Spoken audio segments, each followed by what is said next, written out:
English Bible Numbers 22-24. Then the Israelites traveled to the plains of Moab and camped along the Jordan across from Jericho. Now Balak son of Zippor saw all that Israel had done to the Amorites. And Moab was terrified because there were so many people. Indeed, Moab was filled with dread because of the Israelites. The Moabites said to the elders of Midian, "This horde is going to lick up everything around us, as an ox licks up the grass of the field." So Balak, son of Zippor, who was king of Moab at that time, sent messengers to summon Balaam son of Beor, who was at Pethor, near the river, in his native land. Balak said, "A people has come out of Egypt, they cover the face of the land and have settled next to me. Now come and put a curse on these people, because they are too powerful for me. Perhaps then I will be able to defeat them and drive them out of the country. For I know that those you bless are blessed, and those you curse are cursed." The elders of Moab and Midian left, taking with them the fee for divination. When they came to Balaam, they told him what Balak had said. "Spend the night here," Balaam said to them, "and I will bring you back the answer the Lord gives me." So the Moabite princes stayed with him. God came to Balaam and asked, "Who are these men with you?" Balaam said to God, "Balak son of Zippor, king of Moab, sent me this message. A people that has come out of Egypt covers the face of the land. Now come and put a curse on them for me. Perhaps then I will be able to fight them and drive them away."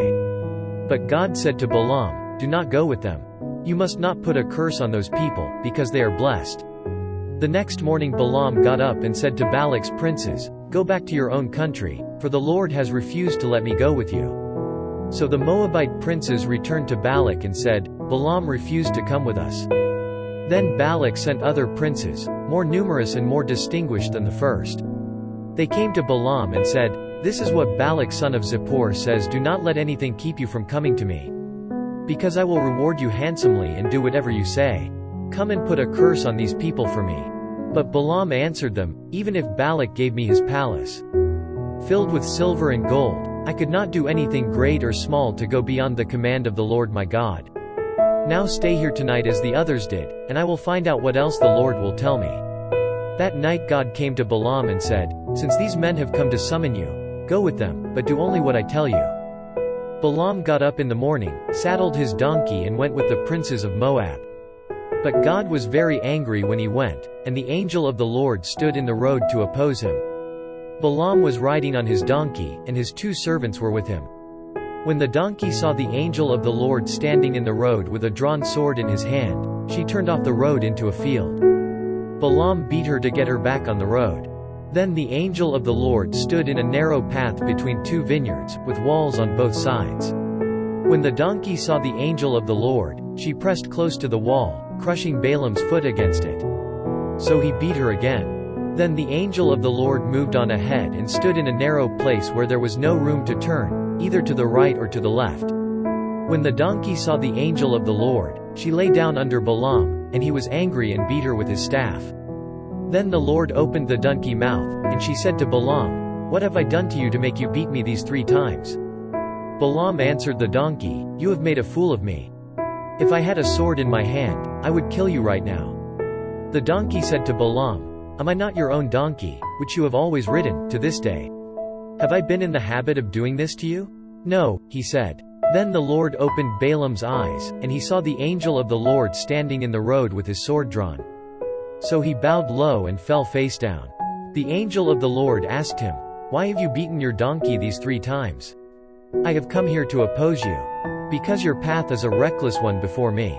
The donkey saw me and turned away from me these 3 times. If she had not turned away, I would certainly have killed you by now, but I would have spared her." Balaam said to the angel of the Lord, "I have sinned. I did not realize you were standing in the road to oppose me. Now if you are displeased, I will go back." The angel of the Lord said to Balaam, "Go with the men, but speak only what I tell you." So Balaam went with the princes of Balak. When Balak heard that Balaam was coming, he went out to meet him at the Moabite town on the Arnon border, at the edge of his territory. Balak said to Balaam, "Did I not send you an urgent summons? Why didn't you come to me? Am I really not able to reward you?" "Well, I have come to you now," Balaam replied. "But can I say just anything? I must speak only what God puts in my mouth." Then Balaam went with Balak to Kiriath Huzoth. Balak sacrificed cattle and sheep, and gave some to Balaam and the princes who were with him. The next morning Balak took Balaam up to Bamoth Baal, and from there he saw part of the people. Numbers 23. Balaam said, "Build me 7 altars here, and prepare 7 bulls and 7 rams for me." Balak did as Balaam said, and the 2 of them offered a bull and a ram on each altar. Then Balaam said to Balak, "Stay here beside your offering while I go aside. Perhaps the Lord will come to meet with me. Whatever he reveals to me I will tell you." Then he went off to a barren height. God met with him, and Balaam said, "I have prepared 7 altars, and on each altar I have offered a bull and a ram." The Lord put a message in Balaam's mouth and said, "Go back to Balak and give him this message." So he went back to him and found him standing beside his offering, with all the princes of Moab. Then Balaam uttered his oracle, "Balak brought me from Aram, the king of Moab from the eastern mountains. Come," he said, "curse Jacob for me, come, denounce Israel. How can I curse those whom God has not cursed? How can I denounce those whom the Lord has not denounced? From the rocky peaks I see them, from the heights I view them. I see a people who live apart and do not consider themselves one of the nations. Who can count the dust of Jacob or number the 4th part of Israel? Let me die the death of the righteous, and may my end be like theirs." Balak said to Balaam, "What have you done to me? I brought you to curse my enemies, but you have done nothing but bless them." He answered, "Must I not speak what the Lord puts in my mouth?" Then Balak said to him, "Come with me to another place where you can see them. You will see only a part but not all of them. And from there, curse them for me."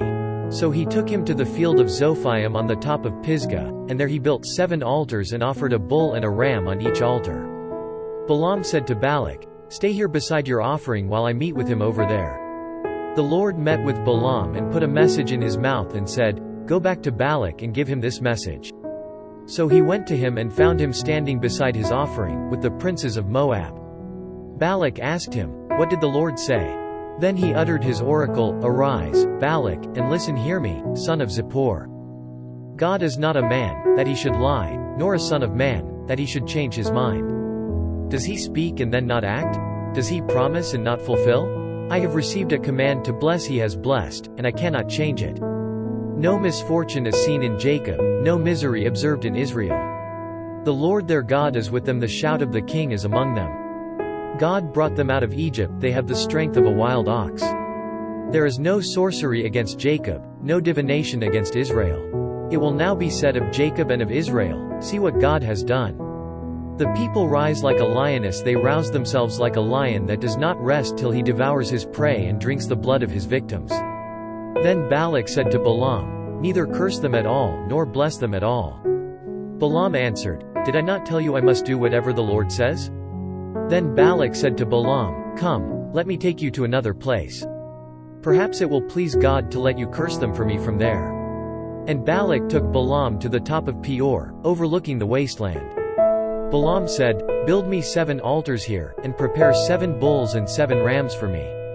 Balak did as Balaam had said, and offered a bull and a ram on each altar. Numbers 24.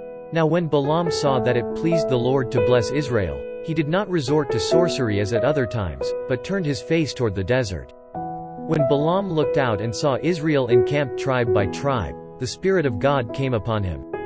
And he uttered his oracle, the oracle of Balaam son of Beor, the oracle of one whose eye sees clearly. The oracle of one who hears the words of God, who sees a vision from the Almighty, who falls prostrate, and whose eyes are opened. How beautiful are your tents, O Jacob, your dwelling places, O Israel.